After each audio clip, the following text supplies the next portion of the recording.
Your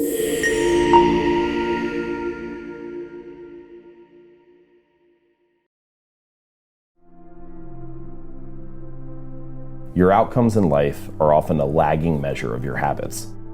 We think the thing that needs to change is the bank account or the test score or the number on the scale, but actually the thing that needs to change are the habits that precede those outcomes.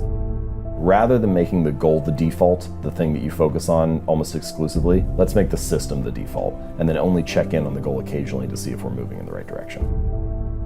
Achieving a goal only changes your life for the moment. It's actually not the thing that you're looking for. We think the results are the thing that needs to change, but it's actually the process behind the results. Like, if you have a messy room, let's say your bedroom is a mess, and you set a goal to clean that room, you can get motivated and do it for 2 or 3 hours, and then you turn around and you have a clean room for now. If you don't change the messy habits that led to a dirty room in the first place, then you turn around 2 weeks later and you have a messy room again. And so actually you don't need a clean room, you need better cleaning habits, and then your room will always be clean. You don't need to lose weight, you need better eating habits, and then your weight will always be around where you want it to be. You don't need more money, you just need better financial habits, and then you'll always have enough money to manage the thing that comes up. And I think that's one of the reasons why small habits matter so much. They don't necessarily transform your life overnight, right away. Like, doing one push-up does not transform your body, but it does cast a vote for being the type of person who doesn't miss workouts. Or meditating for 1 minute might not give you an immediate sense of calm in your life, but it does cast a vote for being a meditator. The real goal is not to run a marathon, the goal is to become a runner. The goal is not to write a book, the goal is to become a writer. Because once you've adopted that identity, you're really not even pursuing behavior change anymore. You're just kind of acting in alignment with the type of person you already see yourself to be. It's kind of like true behavior change is really identity change. Because once you've changed that internal story, it's way easier to show up each day. You're not even really motivating yourself that much to do it. You're just like, this is who I am now. The technical definition of a habit is a behavior that has been repeated enough times to be more or less automatic. So things that you can do pretty much without thinking about them. Unplugging your toaster after each use, or tying your shoes, or brushing your teeth. Things that you pretty much just go on autopilot when you do them. Now, we often use the word habit to mean different things than that, and we can get into this more. Like, you might say things like, I want to get in the habit of working out, or I want to get in the habit of writing every day. And I know what you mean when you say that, right? You mean I want to make it a regular practice. I want to make it this daily ritual that I follow. But you're never going to go like on autopilot and forget what you write for an hour, right? Like, it's a more effortful, conscious thing. And so we can talk about some of that distinction, particularly with making habits easy. What you really want to do is make the beginning easy and automatic, and then the rest of the routine can follow naturally, even if you're consciously thinking about it. So that's what a habit is. It's this automatic response. Now, why does the brain build them? What role does it play? Well, as you go through life, you need energy to survive. And this is true not just for humans, but for all organisms need some kind of energy to survive. And getting energy requires energy. You need to eat food to be able to walk around and find the next meal. And using energy is expensive because the more energy you use, the less you have available for the other things that life throws at you. And so your brain is looking for ways to conserve energy whenever possible. And habits are a great method for doing that. And it makes that whole process of finding energy, solving the problems of life, and getting through things easier. It requires less energy and attention and effort than it did before. I started to realize, similar to what I hinted at a moment or two ago, that both luck and habits play a role in life, but that you have control over your habits. And the funny thing is, we're building them all the time, but a lot of people don't feel like they have control over their habits. They feel like their habits are taking control of them, that they're like a victim of these bad routines.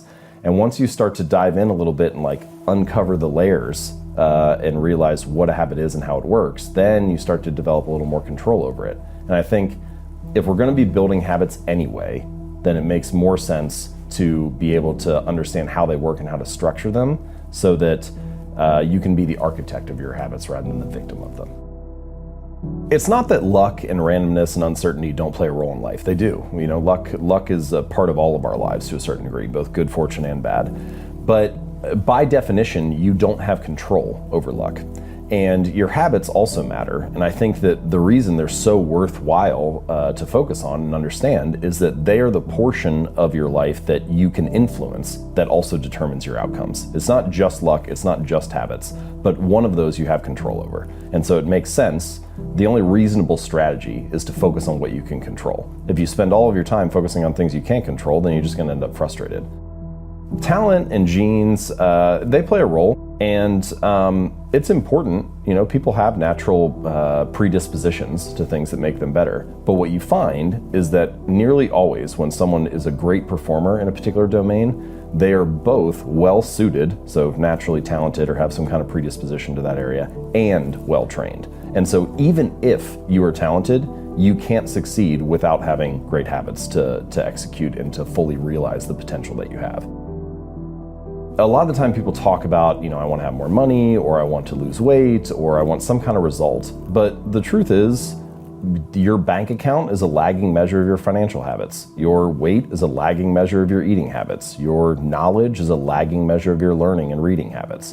And so it's actually, we think the thing that needs to change is the bank account or the test score or the number on the scale, but actually the thing that needs to change are the habits that precede those outcomes. How do we come to believe things about ourselves? Because when you come into the world as a baby, you don't have any preset beliefs or notions. That's not to say that, again, your genes don't matter. They certainly matter in some sense, like your height might be more or less baked into your DNA. But we all realize that if you grew up in a different culture or a different religion or a different community or household, you could adopt completely different beliefs if that was what you were raised in. And so I was like, well, how does that happen, right? How does this internal story that we tell ourselves, our identity, become shaped and formed? And I realized that it's mostly through the repetition of that story. And so what you come to realize is that your habits reinforce a particular identity. And sometimes this can be positive and sometimes it can be negative. The story could be things like, I'm bad at math, or I'm terrible at remembering people's names, or I'm not good at remembering directions to places. Yeah. And all of those that's just an internal story that you tell yourself, but each time you have an experience that reinforces that, the story gets solidified. And so I think the method, the takeaway here is that every action you take is kind of like a vote for the type of person you want to become. And if you can master the right actions, if you can master the right habits, then you can start to cast votes for this new identity, this desired person that you want to be. I should say goals do serve a purpose, right? It's not that they're useless. They are good for setting a sense of direction and clarity, so figuring out where do I direct my attention, and they're good for filtering. And what I mean by that is it's very easy as you go throughout life for people to come to you with a different opportunity, or you find out about a new area that you're interested in, and you start to say yes to things because, oh, this is new and exciting. But if you have a goal, it's much easier to say no to the things that intrude. A goal is focused on the outcome. A system is focused on the process. So it's the series of habits or steps that you take to get to that ultimate goal.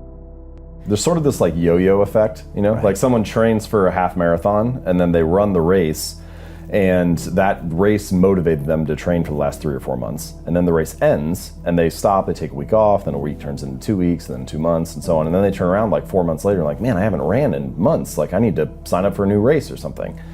Because if it's all about the goal, as soon as the goal is achieved, you don't have that motivating you anymore. But if instead it's about being a runner, then even once you finish the race, you still have a reason to show up again the next week, because you're like, well, that's what I do is I run. That's who I am. Right. And so I think that's a more, in pretty much any domain, true long-term thinking is really goalless thinking. It's much more about being that person, developing that identity, following that system, and then you just happen to realize your potential along the way. It feels insignificant on any day, but then you turn around 10 years later and it's actually, you're surprised by where you end up. And that's a hallmark of any compounding process, that the greatest returns are delayed. And so habits are like that too. They don't feel like much on any given day, but they really add up over the months and years. The cost of your good habits is in the present, and the cost of your bad habits is in the future. And the fact that we prioritize the present over the future ends up making a lot of habit change difficult for that reason.